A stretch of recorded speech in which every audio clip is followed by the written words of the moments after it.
बट्टी जी के जन्मदिन पर स्पेशल।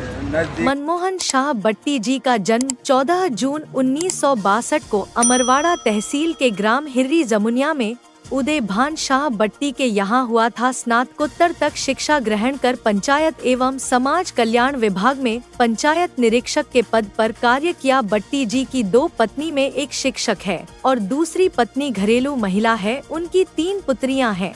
मनमोहन शाह बट्टी के पिताजी उदय भान शाह शिक्षक पद से सेवानिवृत्त होने के बाद हर्रई कांग्रेस के पदाधिकारी भी रहे हैं। मनमोहन शाह बट्टी पंचायत इंस्पेक्टर की नौकरी छोड़ तीसरी राजनीतिक शक्ति बने थे। अखिल भारतीय गोंडवाना पार्टी के प्रमुख नेता और पूर्व विधायक मनमोहन शाह बट्टी 57 साल की उम्र में भोपाल के चिरायू अस्पताल में दुखद निधन हो गया था। मनमोहन शाह बट्टी के नाम एक बार जीत को छोड़कर शेष विधानसभा और लोकसभा चुनाव में तीसरे स्थान पर सर्वाधिक वोट लेने का रिकॉर्ड था।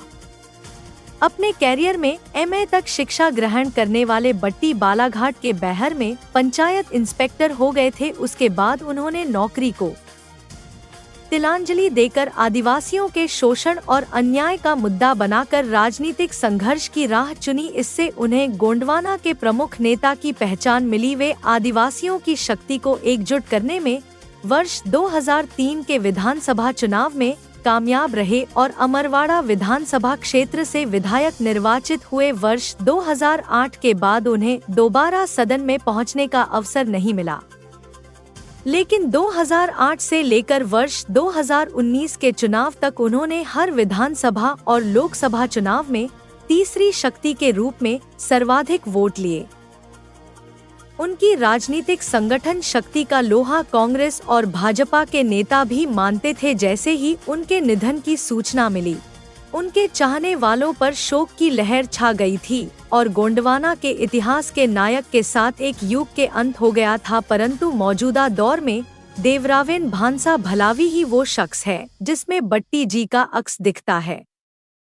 वही है जो दादा हीरा मरकाम और मनमोहन शाह बट्टी जी की विरासत को संजोने का प्रयास करते हुए दिखाई दे रहे हैं। वहीं देवरावेन भानसा भलावी मध्य प्रदेश में गोंडवाना आंदोलन की आखिरी उम्मीद के रूप में देखा जा रहा है। मांगी गई सीटों पे वो छोड़ने के लिए तैयार नहीं थी, इसलिए वो 1-2 बार औपचारिक बैठक होने के बाद हमारा टूट गया। एक किस्म से हमारी वार्ता टूट गई और मुझे लगता नहीं कि हम लोगों का कोई गठबंधन कांग्रेस से हो पाएगा। जैसे आप विधायक बनते हैं तो सबसे पहला आपका जो रहेगा, सबसे पहले ये जो कॉलेज है, कॉलेज की सबसे बड़ी समस्या है यहाँ पर, और यहाँ पर फ्लोराइड वाले सबसे बड़ी समस्या है। तो इस संबंध में देखिए, फ्लोराइड का मुझे बहुत गहरा अनुभव रहा है। फ्लोराइड के मामले मैंने पिछले विधानसभा में बहुत उठाया था। बहुत सारा पैसा मैंने यहाँ दिलवाया। पैसा जब आया जब हम विधायक नहीं रहे। फ्लोराइड के अध्ययन करने के लिए मुझे मध्य प्रदेश सरकार ने हैदराबाद भेजा था। मैं फ्लोराइड का पानी का जो ट्रीटमेंट होता है उसके सारे ऑब्जर्वर और सारी चीज़ें मैं देख के आया था। उस हिसाब से हमने एक योजना बनाई थी। 12-14 करोड़ रुपए हमने यहाँ दिलाए थे। लेकिन हमारे विधायक नारे पर सारा भ्रष्टाचार के उसमें चढ़ गया वो।